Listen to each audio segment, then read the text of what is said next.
Hi everyone, I am Lovelyn Castañeda and I'm going to discuss about the approaches of morality, specifically the classical Christian tradition. So this video discussion's objective is to present the principal ideas and issues in the area of ethics offered by philosophers from classical to contemporary times. So first, let's talk about the branches of philosophy, which are metaphysics and philosophy of man. So first, metaphysics. So in metaphysics, certain fundamental themes centered on the basic question of what is to be or to exist. It involves in being where such realities as causality, change, and contingency, the foundation of being has seen to be the existence of God.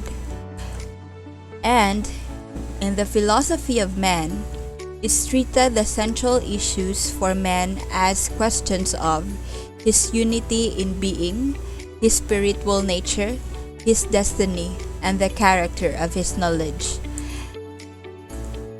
So, the two philosophical sciences are called speculative branches of philosophy. The main thrust is toward finding true answers to the questions in metaphysics, what is it to be? And in philosophy of man is what is it to be a man?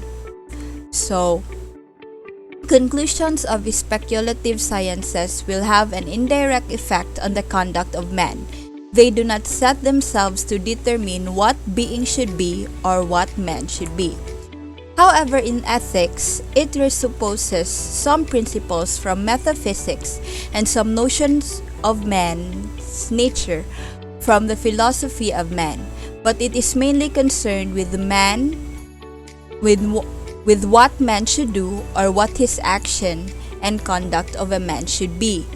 So, ethics is a practical philosophical study that seeks to find some principles of order for those human actions which we freely responsible and over which we have rational control.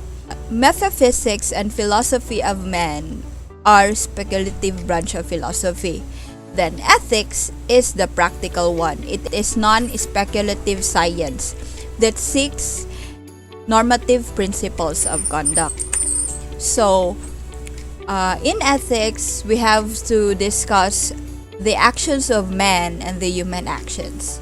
So, acts of man, these are involuntary, or it is already inherent within us as humans. It's like it's a natural thing. Samples for this is digestion, respiration, the activity of the nervous system. It can be sneezing, defecation, urination. Those are the examples of acts of man. These are our own actions but that are controlled automatically and without need for any choice or direction on our part. While in human acts, these are actions in which we are free and responsible, also called intentional or deliberate actions or voluntary. It makes use of man's knowledge and free will. So, we use our brains or our intellect in doing such actions. So, the moral philosopher is concerned with human acts.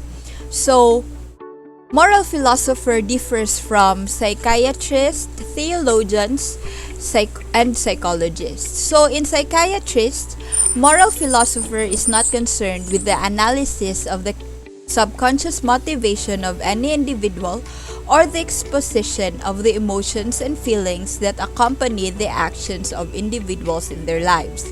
In theologians, moral philosophers differ from them because theologian uses the content of revelation as a source for his normative morality. And in psychologist is interested in the measurement and analysis of the emotions and complexes that an individual may have. So, moral philosopher is concerned with establishing a systematic structure of the way man ought to act. The precise viewpoint of a moralist is discovering by reason how men ought to act. So, with John Locke, who is an English philosopher and a physician, once observed that man thought creatively long before Aristotle wrote his logical treatises on how to think. There were morals long before there was any science of morality. So, moral decisions require analysis on the philosophical level. So, every man wants to feel some rational consistency in the kinds of deliberate actions he experiences. He is not content to choose to act without reflection, and he wants to see whether such choices are warranted or perhaps are the best moral choices he could make. So let's talk about the key technical issues. First is value. So value, sometimes defined as the object of human desire or striving.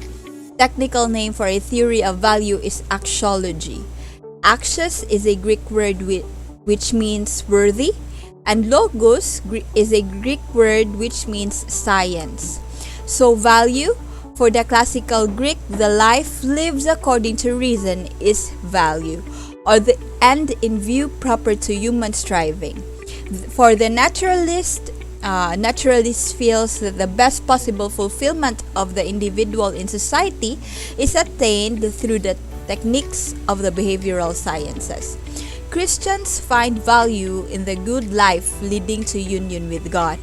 For the existentialist, value exists in the authenticity of an individual taking his life and his commitments seriously and with full responsibility.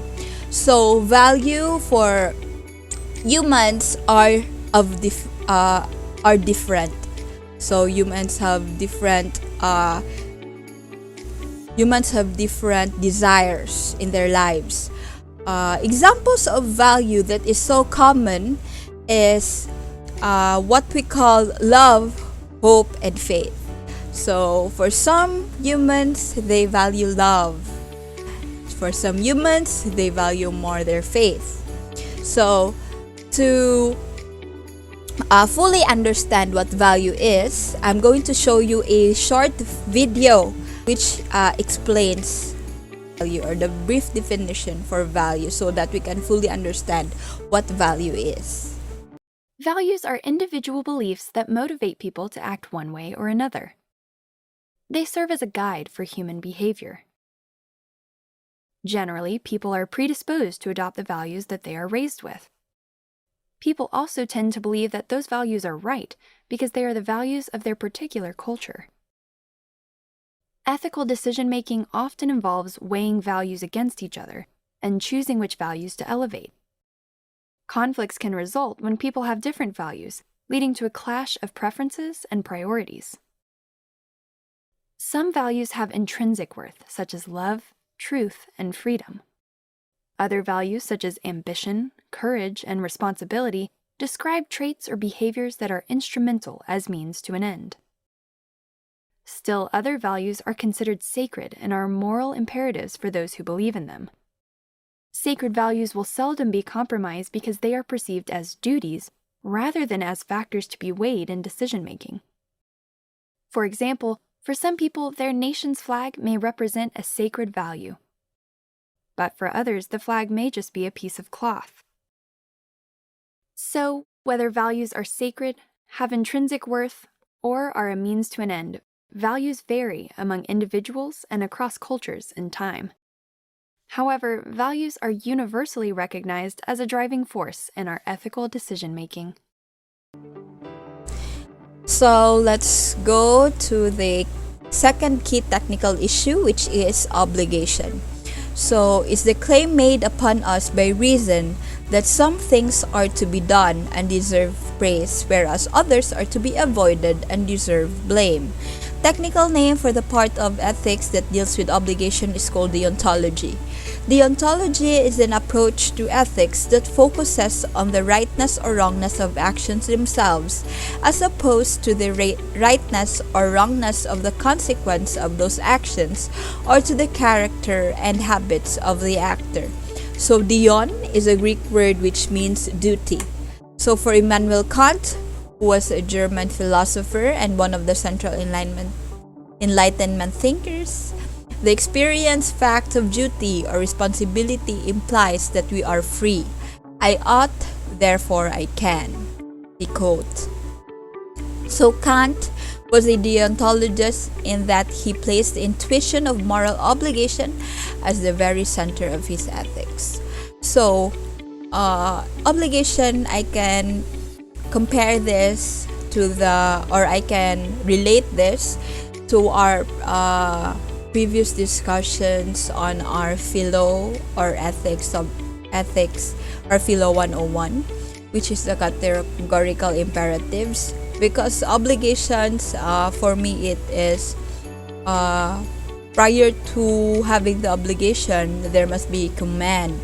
So these commands you must follow regardless of your desires.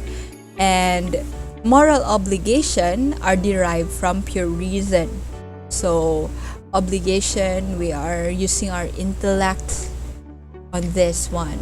And since our approach focuses on classical Christian tradition, allow me to share a short video on discussing what is obligation or what obligation truly is. How do we best explain moral obligation? Yeah, well, think about an analogy here. Let's say you're eating at your favorite Chinese food restaurant, right? And you open up the fortune cookie, and you pull out the fortune, and the fortune says, "Get up and leave now." That's a command. Now, how many of us would feel an obligation to obey that command that comes out of the fortune cookie? Well, unless you're a weirdo or something, unless you're paranoid, you're not going to feel an obligation that you should obey that command. But notice it's a command. Well, now let's say you're at the Chinese food restaurant and there's a lady at the table next to you, and she looks over at you and says, "Get up and leave now." Are you going to get up and leave now? Do you feel an obligation to leave? Well, no, I think you're probably going to ask a question first. You're going to say, well, who are you? Why are you telling me to get up and leave? What if she says, "Well, I'm just another customer here, but I don't really like you. I want you to get up and leave." Well, you're going to say, "Oh, no, I don't have any obligation to leave because you don't like me." But what if that same lady says, "I'm an FBI agent, and we're about to bust the owner of this Chinese food restaurant. You better get up and leave now." Then there's an obligation, it seems, to get up and leave now, to obey that command. Now notice, in each one of those situations, you have the same exact command. Yeah. But in the first two situations, you don't feel an obligation. You don't think there's an obligation to obey the command. But in the third one, you do think there's an obligation to obey that command. Well, why? Well, because in the third situation, you have an appropriate authority that backs up the command, and therefore brings into existence this obligation. Well, in the same way, when we look kind of into the universe, when we realize and reflect and say, okay, we do have obligations. We have obligations to one another. We have obligations to creation. There are these moral obligations that we have. What would best explain a moral obligation? Well, it seems like the commands of God constitute our obligations, and so there has to be an appropriate authority. God is that appropriate authority that makes sense of moral obligation. Now let's talk about the third key technical issue, which is the natural law. Man himself is capable of setting up a standard morality based on his nature. It is an external law as apprehended or understood by human reason. It is made known to man directly through his own reason. Man knows that there are acts that are ontologically good and evil, refers to that which is concerned with directing man's actions and give rules of right and wrong, or what man should do and what man should not do in view of his final goal. So, in natural law, it doesn't matter whether you want to be moral or not. The moral law is binding in all of us. It is binded with our conscience. So, you don't need religion to determine what that law is, because What's right and wrong is totally knowable just by using your own intellect. So, in here, again, I'm going to show you a short video clip on natural law, so we'll have more knowledge about it. Natural law is a philosophical and scholarly tradition that traces its roots back thousands of years to the time of Plato and other Greek philosophers. At its core, natural law is the view that all humans possess reason, and as such, all people, whatever their ethnicity, culture, or religion, have the ability to know the difference between good and evil, right and wrong. People, for instance, inherently know that harming other people is wrong. Natural law also holds that all humans possess free will and thus can choose to do good and avoid evil. When people choose the good, they flourish precisely as natural law scholars argued humans are meant to flourish. Think of the golden rule, which almost all religions and cultures have in one way or another. Treat others as you would want to be treated yourself. Everyone can understand this principle, regardless of the laws they may find themselves governed by. Natural law also includes the idea that people share an inherent morality that limits the power of the state, whether it's exercised by a monarch, government, or legislature. That's because natural laws are more authoritative than man-made laws and more binding on the conscience. A key insight from natural law is that if man-made laws are to be morally binding, they must align with what people's reason tells them is right and wrong. So, when governments enact laws that contradict what people know to be good or bad, say a law that discriminates against certain people because of their gender or ethnicity or religion, people will rightly disobey the law because it is viewed as unjust. This lack of justice is rooted in the fact that it violates natural law. In this way, natural law acts as a moral restriction on the power of the state. Though natural law affirms that the state has legitimate responsibilities, it also places limits around the exercise of those powers, in part because natural law insists that people need to have scope for making choices if they are to do good and avoid evil. Over the centuries, few ideas have been as influential as the development of moral, political, legal, and economic thought in the broad Western tradition as the idea of natural law. And throughout history, natural law scholars have made significant contributions to the ideas and concepts that have encouraged the growth of free societies and have influenced the creation of the institutions of modern Western democracies that we enjoy today, including individual rights, justice, private property, rule of law, constitutionalism, and limited government. So we are down with our last key technical issue, which is virtue. So virtue is the power for moral action that enables man to act with ease and order in some area of his life. These excellences of good qualities have been given emphasis from classical times to today. Greeks sought wisdom in philosophy and prudence in justice in politics, and the existentially stresses courage in the face of responsibility. So, as we know, the highlighted words are virtues. So, wisdom, prudence, justice, and courage are virtues. So, here I want to discuss about the cardinal virtues. So, there are four, which are prudence, justice, fortitude, and temperance. So in here, let me discuss that they are related to our four souls, which is the intellect, will, the irascible appetites, and the concupiscible appetites. So prudence, it is relatable to intellect and wisdom. So in here, it is on how to discern oneself in difficult situation or circumstance. So justice is relatable to will. So the virtue on giving what is due to others. So that's justice. So fortitude, it is relatable to irascible appetites. which is how to avoid dangerous situation. So with this fortitude, we can relate this to courage. So in temperance, we can relate this to concupiscible passion or appetite. So concupiscible passion, this is for the appetite for food or beverage or drinking, and the appetite for sex. So in here, food, if you take too much food, you are gluttonous, or if you are having so much drink or drinking problem, you have addiction. And if you have so much appetite for sex, that is addiction too. So in temperance, it is giving you the balance or discipline to not abuse this appetites. Next, so virtue is an excellent trait of character.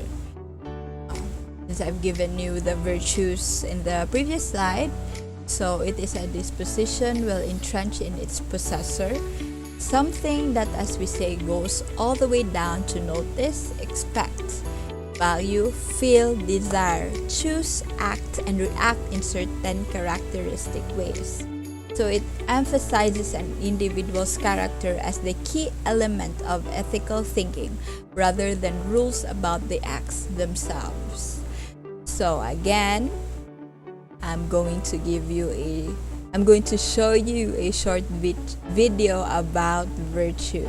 Virtue ethics is a philosophy developed by Aristotle and other ancient Greeks. It is the quest to understand and live a life of moral character. This character-based approach to morality assumes that we acquire virtue through practice. By practicing being honest, brave, just, generous, and so on, a person develops an honorable and moral character. According to Aristotle, by honing virtuous habits, people will likely make the right choice when faced with ethical challenges. To illustrate the difference among three key moral philosophies, ethicists Mark White and Robert Arp refer to the film The Dark Knight, where Batman has the opportunity to kill the Joker. Utilitarians, White and Arp suggest, would endorse killing the Joker. By taking this one life, Batman could save multitudes. Deontologists, on the other hand, would reject killing the Joker simply because it's wrong to kill.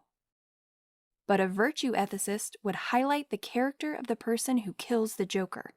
Does Batman want to be the kind of person who takes his enemies' lives? No. In fact, he doesn't. So, virtue ethics helps us understand what it means to be a virtuous human being. And it gives us a guide for living life without giving us specific rules for resolving ethical dilemmas. So now let's finally discuss classical Christian tradition, which is our main topic for the approaches to morality.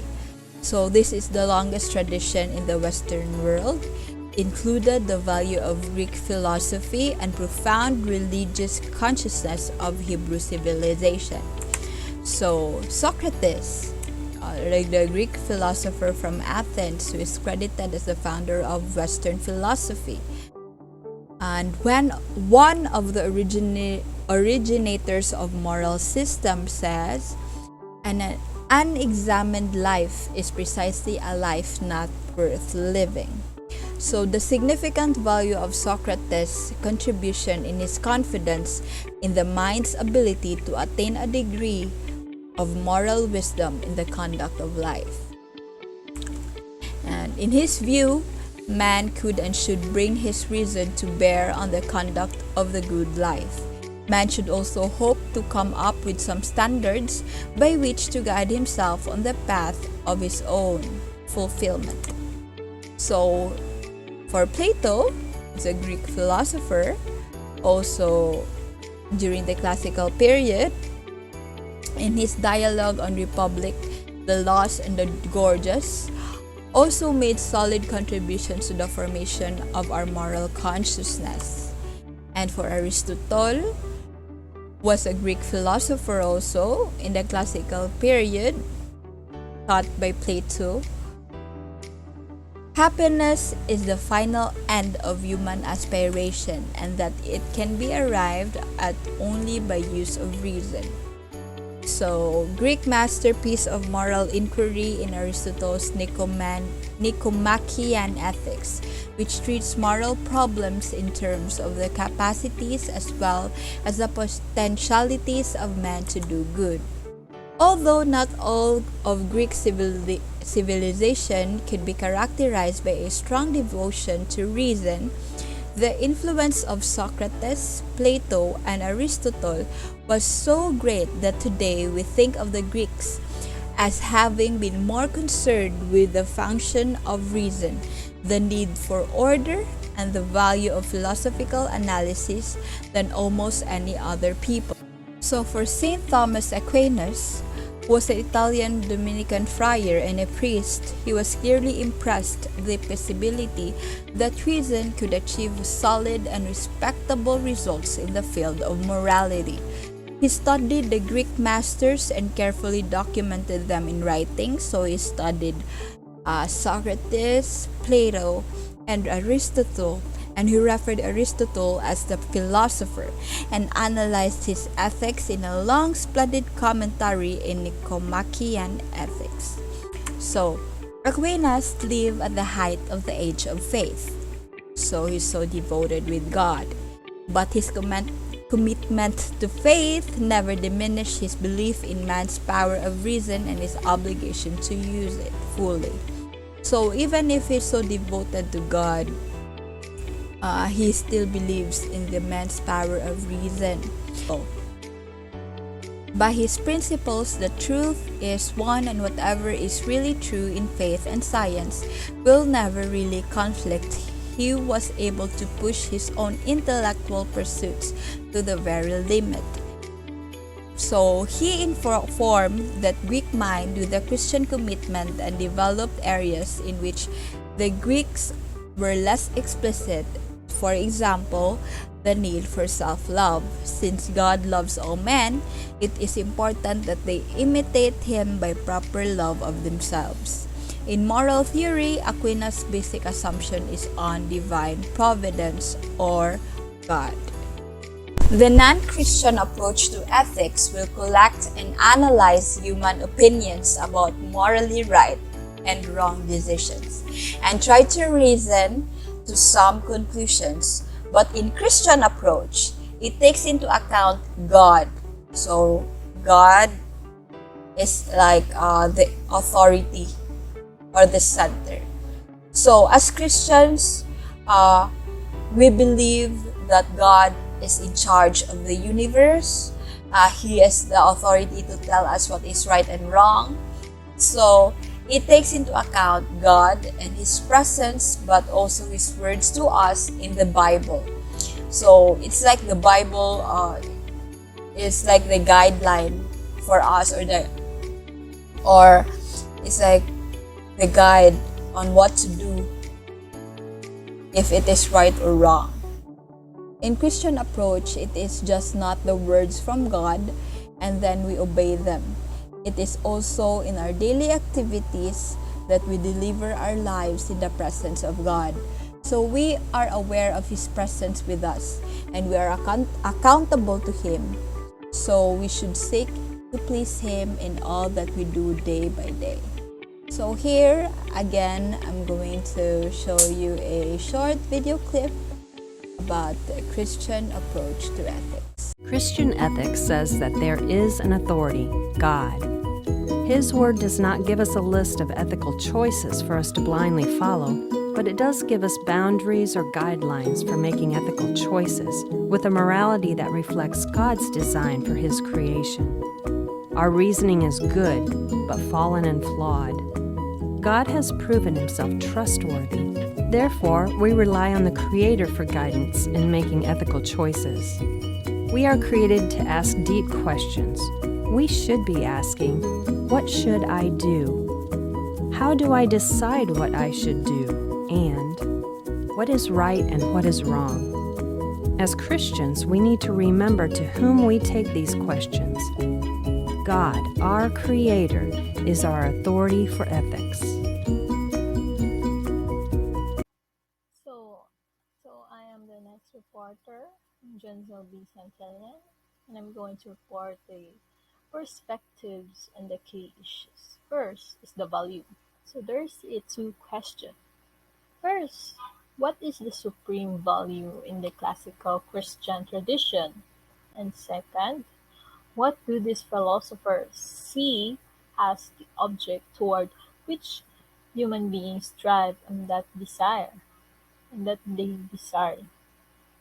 So, so the Greek and Christian philosophers answered the question of value in two ways.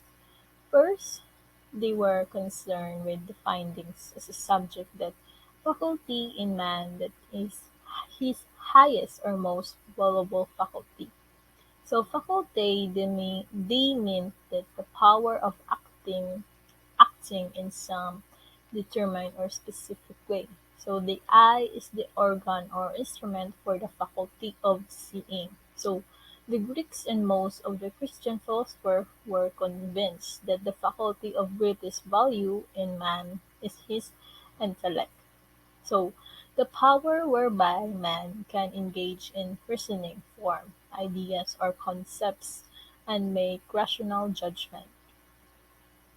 Second, so the second answer concerns the object that will most fulfill the faculty or power of reason in seeking to establish that the most valuable power of a man is his reason.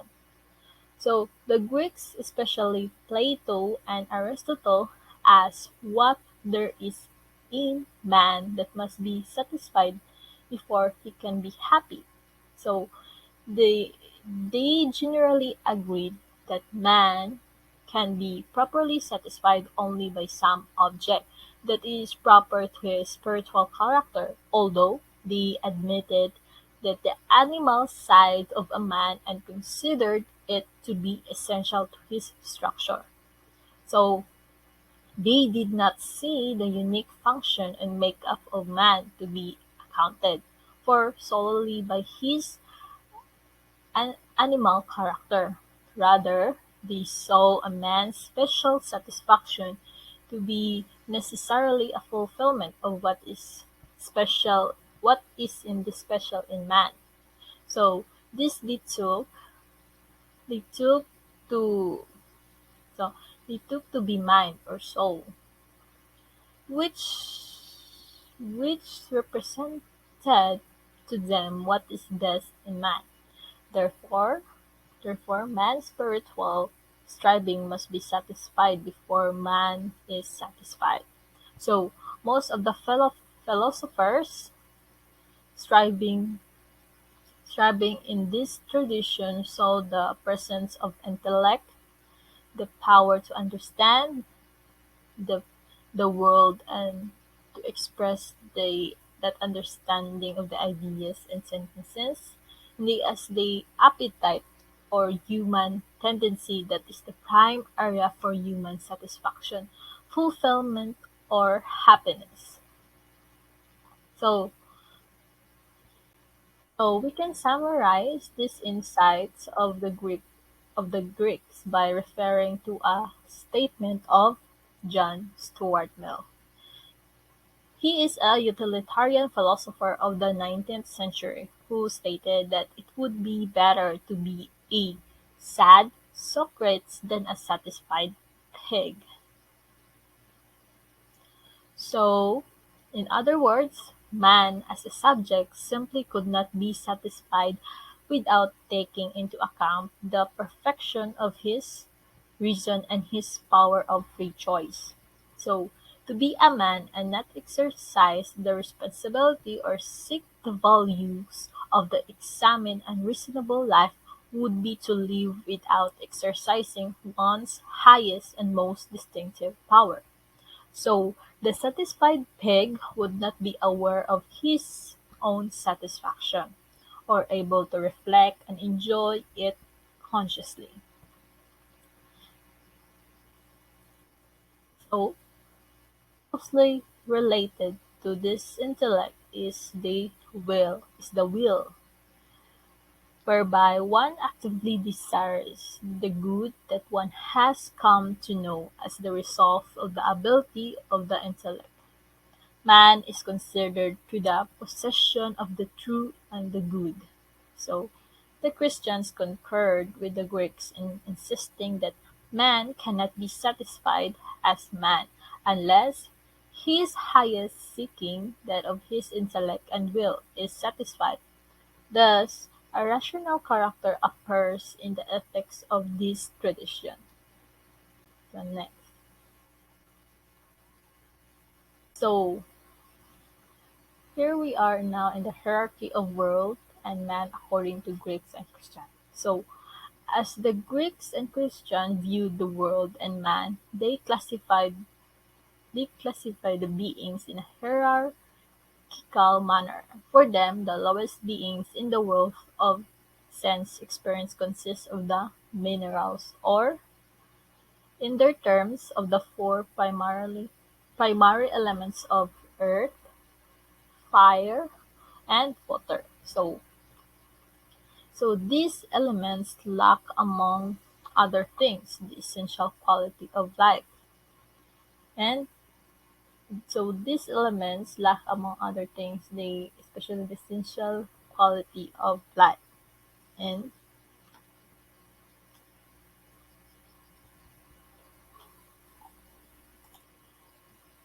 a quality of life, a quality of perfection, which plants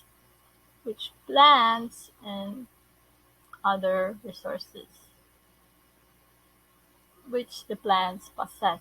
So a being with life is considered more perfect than one it without it, because of its powers for reproduction of its kind and for growth from a germinal to a mature state, and its ability to engage in nutrition, to master the mineral elements, and to absorb them into its own identity.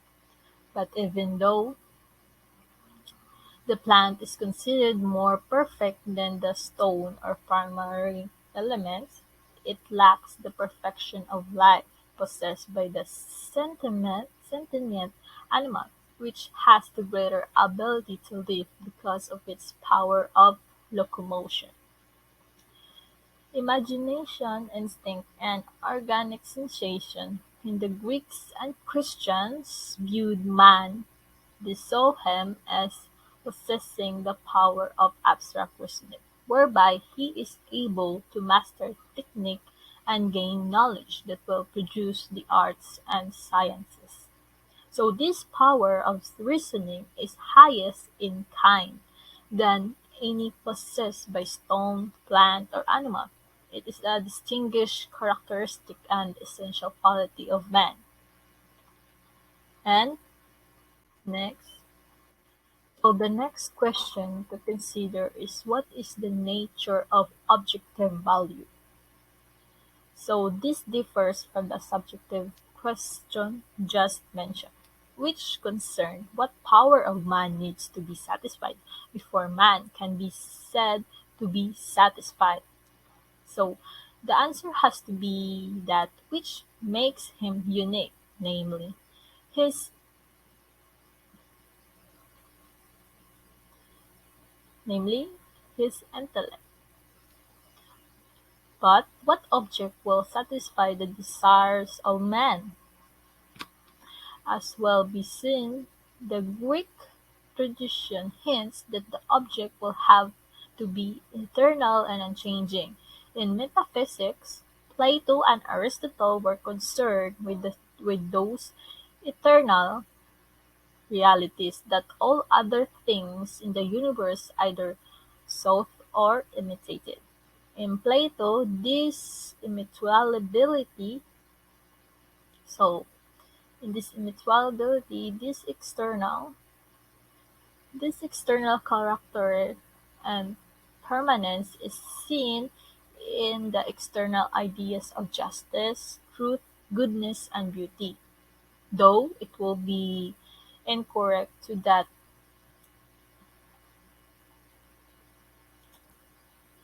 though it will be incorrect to think of Plato as natively supposing that these ideas share a kind of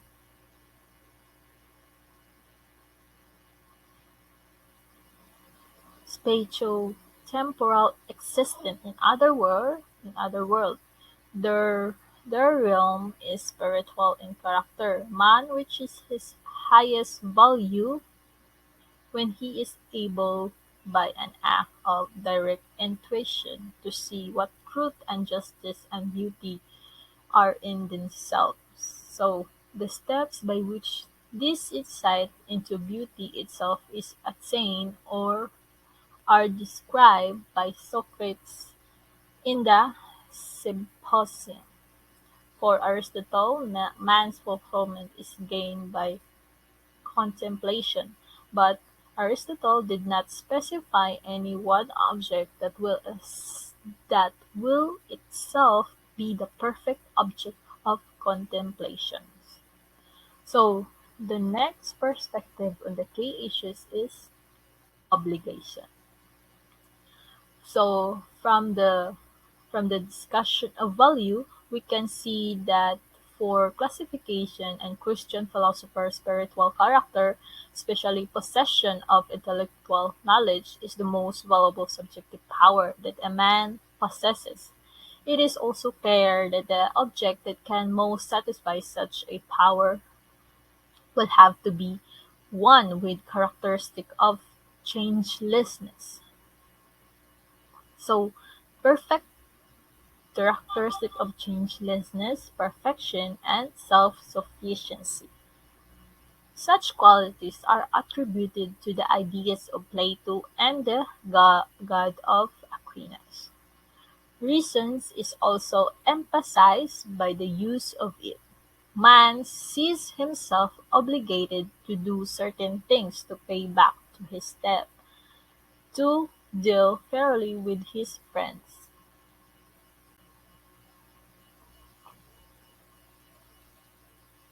So, obligation or the possession of duties ay papadito na ba? So, the obligation or the possession of duties is a moral demand imposed by man's reason in assessing.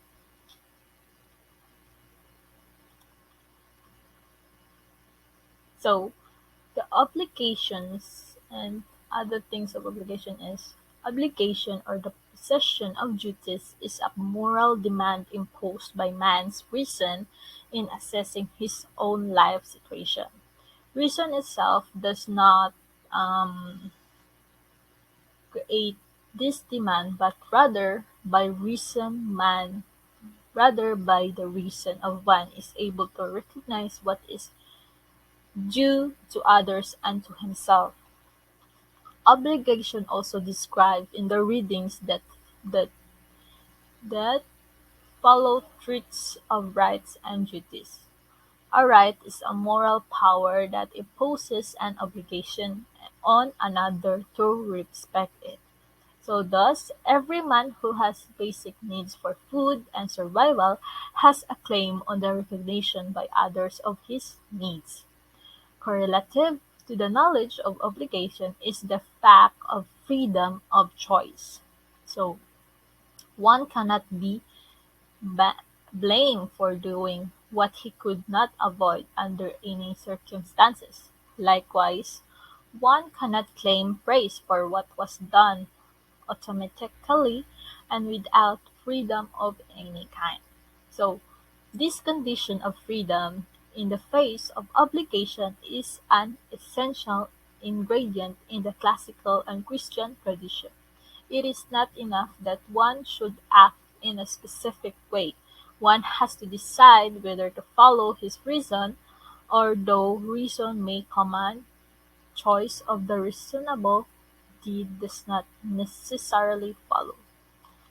So, the classical tradition also emphasizes the spiritual and interior quality of free assent. Socrates affirmed in the play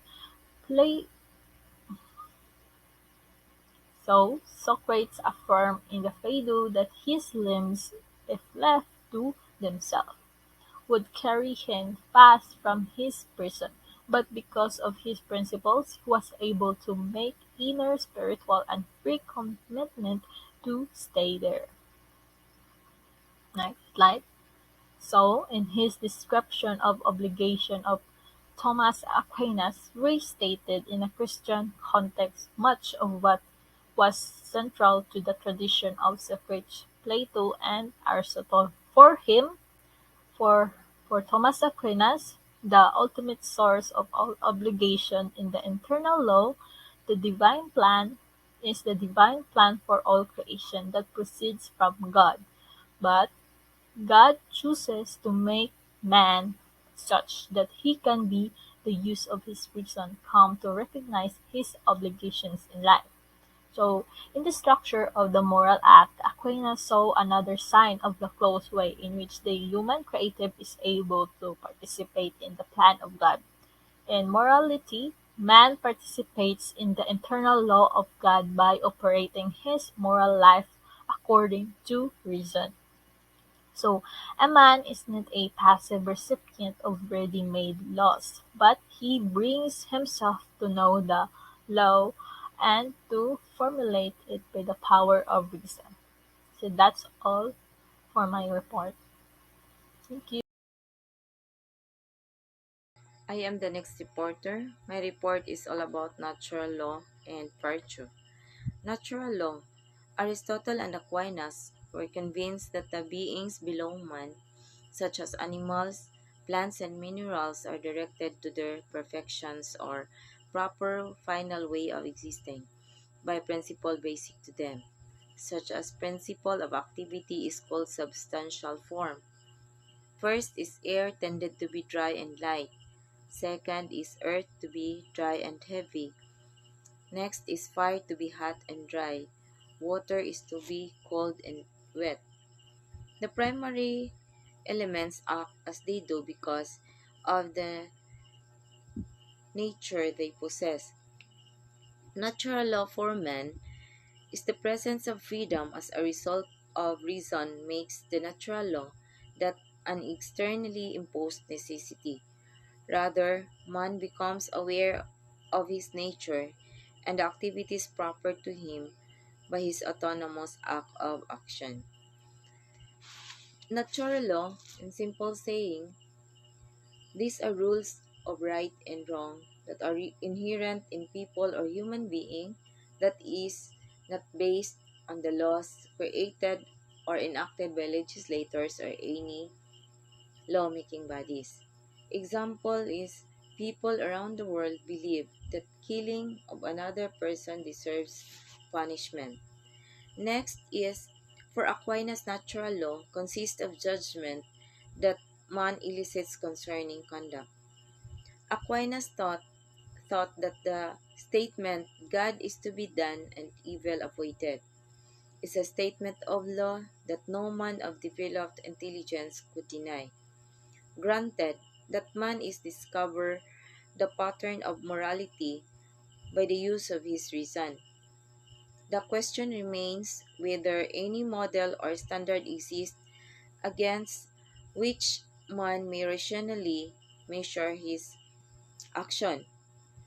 And man's nature is considered as dependent and contingent on God, who is constantly conserving man in being and is himself the fulfillment of man's striving. On this concept, God is to be done and evil avoided by Thomas Aquinas. The, it hones and magnifies that man by nature, provided that he is on the normal state of being, man is natural born upright person with his intelligent sound judgment. Man can identify good act from evil in such a way that good must and will always prevail, to be followed rather than the evil. Next is virtue. Virtue is the qualities of excellence enable to man to act with ease and order in a given area of human existence. The cardinal virtues are courage, temperance, justice, and prudence. Courage depends on the reasonableness of facing or avoiding danger.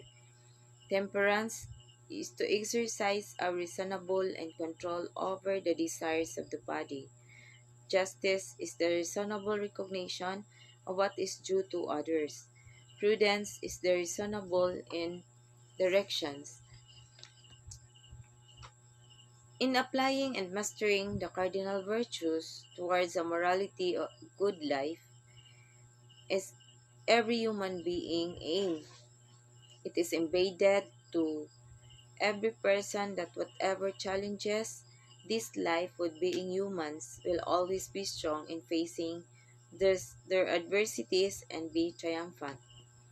Though there are times or situations wherein our temperance are tested by fellow human being that has a negative agenda in life. Morally, upright persons exercise control over this matter. Hence, what will always prevail is fairness and righteousness that every person should embrace. That ends my report.